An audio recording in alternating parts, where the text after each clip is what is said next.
saya Nia dari Peserta Nutrisi Fakultas. Assalamualaikum. Hai, apa kabar hari ini? Semoga sehat selalu ya. Pada video kali ini kita akan mempelajari materi bab 4, pengolahan bahan pangan serealia, umbi, dan kacang-kacangan menjadi makanan atau minuman. Sebagai kerangka pembahasan bisa dilihat pada gambar peta materi berikut.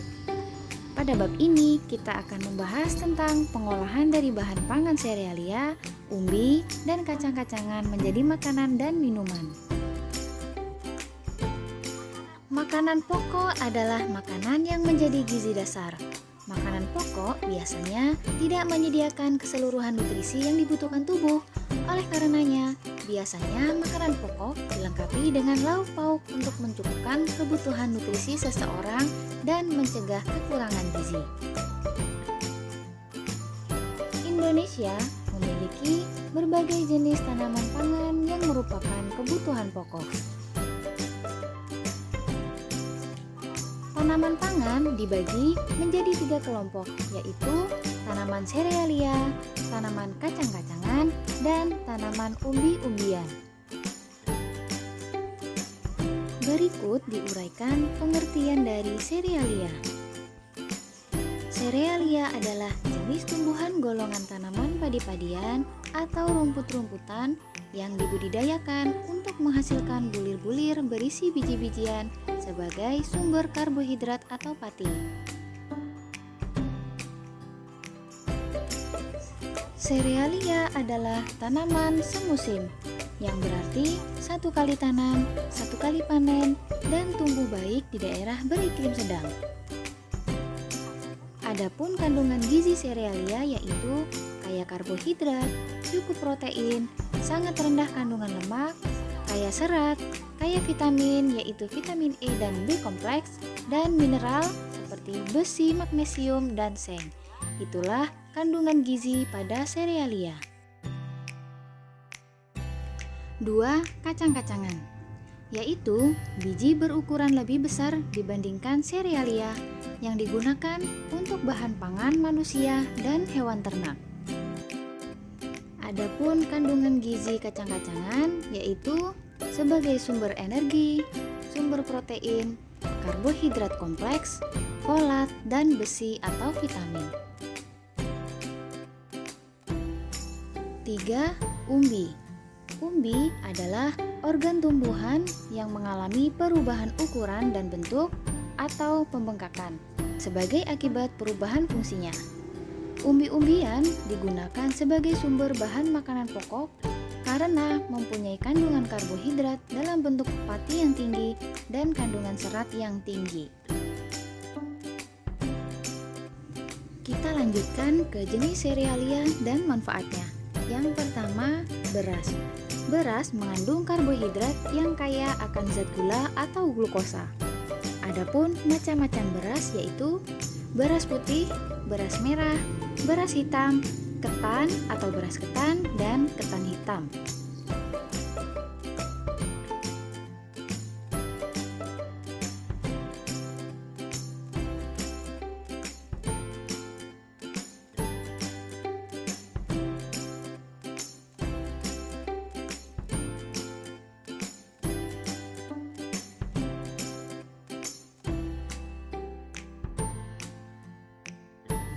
Jenis serealia selanjutnya yaitu jagung. Hampir seluruh bagian tanaman jagung dapat dimanfaatkan untuk berbagai macam keperluan. Antara lain, batang dan daun muda bisa dijadikan pakan ternak. Batang dan daun tua setelah dipanen dijadikan pupuk hijau atau kompos. Batang dan daun kering dijadikan kayu bakar. Batang jagung bisa dijadikan lanjaran atau turus. Kemudian, batang jagung bisa dijadikan bahan kertas, buah jagung muda dijadikan sebagai sayuran, bergedel, dan lain-lain. Biji jagung tua bisa dijadikan pengganti nasi, marning, brondong, dan lain-lain. Jadi, selain sebagai sumber karbohidrat, jagung juga ditanam sebagai pakan ternak atau hijauan maupun tongkolnya diambil minyaknya yaitu dari biji.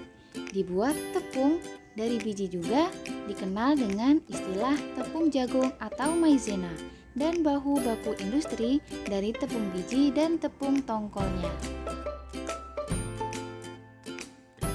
Jenis serealia selanjutnya yaitu gandum. Masyarakat Indonesia hanya menjadikan gandum sebagai bahan roti dan mie. Adapun manfaat gandum bagi kesehatan tubuh yaitu mengonsumsi gandum dengan baik akan mengurangi lonjakan kadar gula darah. Kemudian, mengonsumsi gandum secara teratur akan menurunkan kadar kolesterol dalam tubuh. Selanjutnya, mengonsumsi gandum bisa bermanfaat untuk menyembuhkan sembelit. Hal ini karena gandum merupakan sumber serat yang dibutuhkan tubuh. Dan senyawa fitokimia pada gandum bisa mengurangi risiko seseorang terkena kanker. D. Sorghum. Tanaman sorghum mirip tanaman jagung, namun tumbuh lebih tinggi dan cocok ditanam di tempat yang kering maupun berair, dan tahan terhadap hama daripada tanaman sejenisnya. Dari segi gizi, sorghum mengandung karbohidrat, protein, kalsium, kaya serat, dan gluten rendah. Sorghum bermanfaat mulai dari daun sampai akarnya. Beberapa manfaat sorghum sebagai berikut. Daun sorghum menjadi sumber pakan ternak. Batang sorghum adalah lumbung bioetanol dan bahan pembuat kertas. Dan akar sorghum digunakan sebagai jamu untuk memperlancar peredaran darah. 2. Jenis kacang-kacangan dan manfaatnya. A. Kacang tanah. Kacang tanah mengandung banyak nutrisi yang dibutuhkan kesehatan tubuh, di antaranya serat, protein, karbohidrat, lemak yaitu lemak jenuh dan tak jenuh, serta omega 6 dan berbagai macam vitamin seperti vitamin C, vitamin A, vitamin D, vitamin E, vitamin K, B kompleks atau folat yang tinggi, serta berbagai jenis mineral. Adapun manfaat kacang tanah yaitu membangun dan memperbaiki sel-sel tubuh, dapat mencegah kolesterol tinggi, melancarkan pencernaan, sumber antioksidan, mencegah penyakit jantung, menjaga sirkulasi aliran darah otak, dan lain-lain. B. Kacang hijau. Kacang hijau merupakan bahan pangan yang menyehatkan karena memiliki kandungan nutrisi yang sangat bermanfaat sebagai obat-obatan dan kesehatan tubuh. Adapun manfaat kacang hijau yaitu mengandung kalsium, fosfor, zat besi, vitamin B kompleks yang berkhasiat sebagai obat beri-beri, demam nifas, pelancar air seni. Kemudian mengandung zat besi yang tinggi sehingga dapat bermanfaat bagi penderita kurang darah atau anemia. Mengandung serat yang tinggi dan rendah lemak, mengandung rendah kolesterol, serta dapat menghaluskan kulit. C. Kedelai. Kacang kedelai memiliki kandungan nutrisi yang baik untuk tubuh, di antaranya kandungan protein nabati yang tinggi berguna untuk membantu membangun sel tubuh, mengandung vitamin B1, B2, B6, dan provitamin A, kalium, magnesium, selenium, fosfor, karbohidrat, protein, dan asam omega 3, sumber lemak sangat baik untuk susu bayi karena kandungan gizinya lengkap. Selanjutnya, kedelai mengandung lemak yang rendah dapat mengatasi intoleransi laktosa.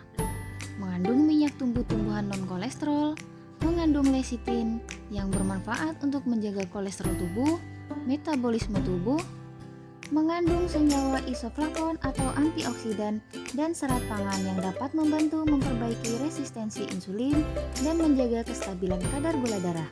Kemudian, mengandung antioksidan seperti vitamin E dan B kompleks untuk melindungi kulit. 3. Jenis umbi dan manfaatnya. A. Ubi jalar. Ubi jalar merupakan salah satu bahan makanan yang sangat sehat. Adapun kandungan gizi pada ubi jalar yaitu mengandung karbohidrat kompleks yang tinggi sehingga energi tidak sekaligus terlepas. Mengandung vitamin C tinggi untuk merawat kulit. Mengandung vitamin A dan beta-karoten dari warna ungu, oranye, dan merah untuk melindungi paru. Mengandung vitamin B6 dapat mencegah serangan jantung.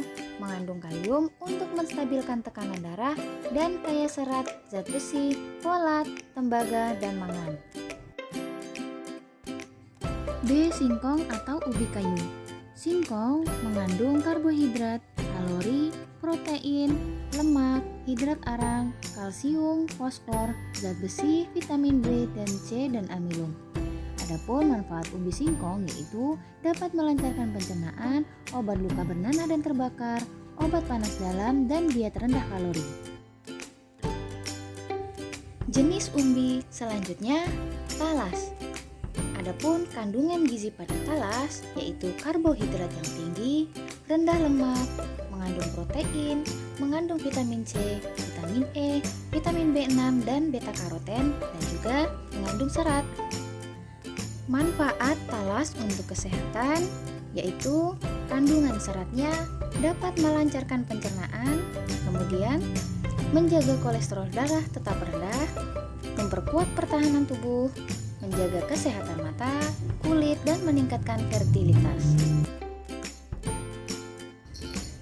D. Kentang. Kentang merupakan salah satu tanaman tahunan yang paling banyak ditanam di seluruh dunia. Kentang mengandung sumber karbohidrat, mengandung serat, mengandung vitamin C, mengandung vitamin B1, B2, B3, dan potasium. Manfaat kentang untuk kesehatan yaitu memelihara sistem pencernaan, melawan penyakit, memelihara kesehatan kulit wajah, mengurangi kadar kolesterol, baik untuk perkembangan otak dan menghilangkan stres pikiran. Sekarang kita lanjut ke teknik pengolahan. 1. Teknik pengolahan pangan panas basah. Teknik pengolahan makanan panas basah adalah pengolahan bahan makanan dengan menggunakan bahan dasar cairan untuk mematangkannya. Berikut ini yang termasuk teknik pengolahan pangan panas basah antara lain: A. Teknik merebus. Teknik merebus adalah mengolah bahan makanan dalam cairan yang sudah mendidih. Cairan yang digunakan dapat berupa air, kaldu, dan susu. B. Teknik merebus menutup bahan pangan. Teknik ini cara memasak bahan makanan dalam bahan cair sebatas menutupi bahan makanan yang direbus dengan api kecil di bawah titik didih, yaitu 92-96 derajat Celcius. C. Teknik merebus dengan sedikit cairan, yaitu teknik merebus bahan makanan dengan sedikit cairan, kira-kira setengah dari bahan yang akan direbus dalam panci tertutup dengan api dikecilkan secara perlahan-lahan. Kemudian yang D, teknik menyetuk atau menggulai. Teknik ini mengolah bahan makanan yang terlebih dahulu ditumis bumbunya dan direbus dengan cairan yang berbumbu dan cairan yang tidak terlalu banyak dengan menggunakan api sedang. E. Teknik mengukus atau steaming. Teknik mengukus yaitu memasak bahan makanan dengan uap air mendidih. Yang F. Teknik mendidih, yaitu teknik memasak bahan makanan dengan saus atau bahan cair lainnya yang dididihkan dahulu, baru api dikecilkan di bawah titik didih dan direbus lama, di mana di permukaannya muncul gelembung-gelembung kecil. Yang terakhir, teknik mengetim. Teknik mengetim yaitu memasak bahan makanan dengan menggunakan dua buah panci yang berbeda ukuran, di mana salah satu panci lebih kecil.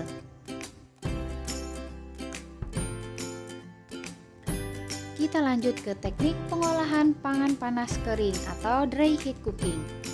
Teknik ini adalah mengolah makanan tanpa bantuan bahan dasar cairan untuk mematangkannya. Adapun teknik pengolahan pangan panas kering sebagai berikut. A. Teknik menggoreng dengan minyak banyak atau kita kenal dengan deep frying, yaitu memasak bahan makanan dengan menggunakan minyak atau lemak yang banyak hingga bahan makanan benar-benar terendam sehingga memperoleh hasil yang kering atau crispy.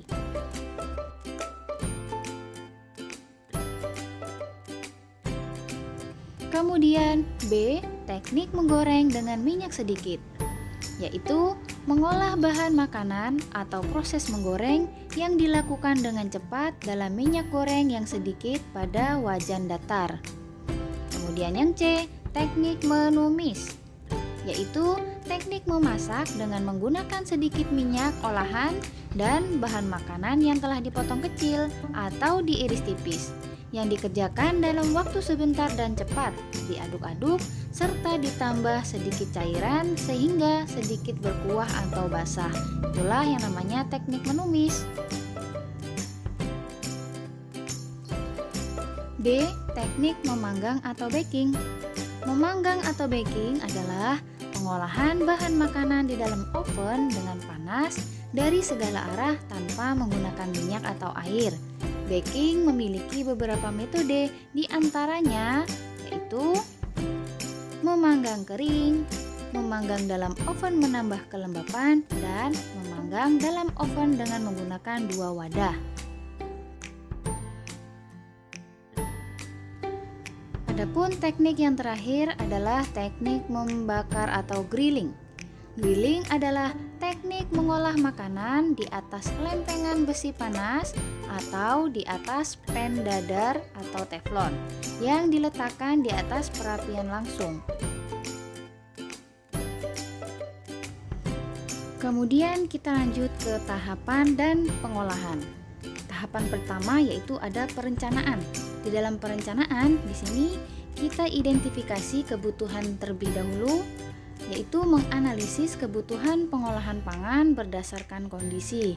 Kemudian kita tentukan ide gagasan, membuat rencana atau merancang suatu pembuatan pengolahan pangan sesuai dengan hasil identifikasi kebutuhan. Setelah itu kita lanjut ke pelaksanaan atau pembuatan, yaitu ada persiapan, merencanakan pembelian bahan sesuai kebutuhan, alat, dan pengolahan pangannya. Kemudian kita lanjutkan ke proses pembuatan, keselamatan kerja, dan hal khusus lainnya. Setelah itu kita lanjut ke penyajian atau pengemasan. Di sini ada wadah penyajian dan estetikanya dan wadah kemasan.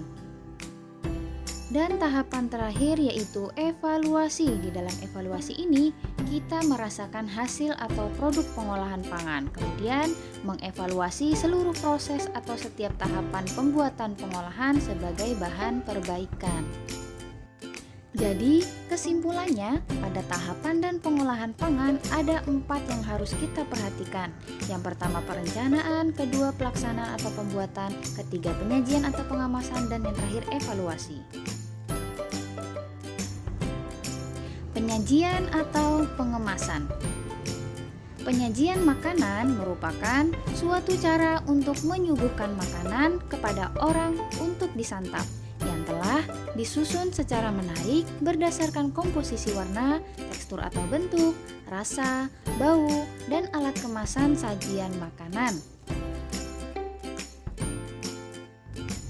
Demikian pembelajaran kita hari ini pada materi bab 4 pengolahan bahan pangan serealia, umbi, dan kacang-kacangan menjadi makanan atau minuman. Nantikan terus video-video selanjutnya, terus belajar dan tetap semangat. Wassalamualaikum.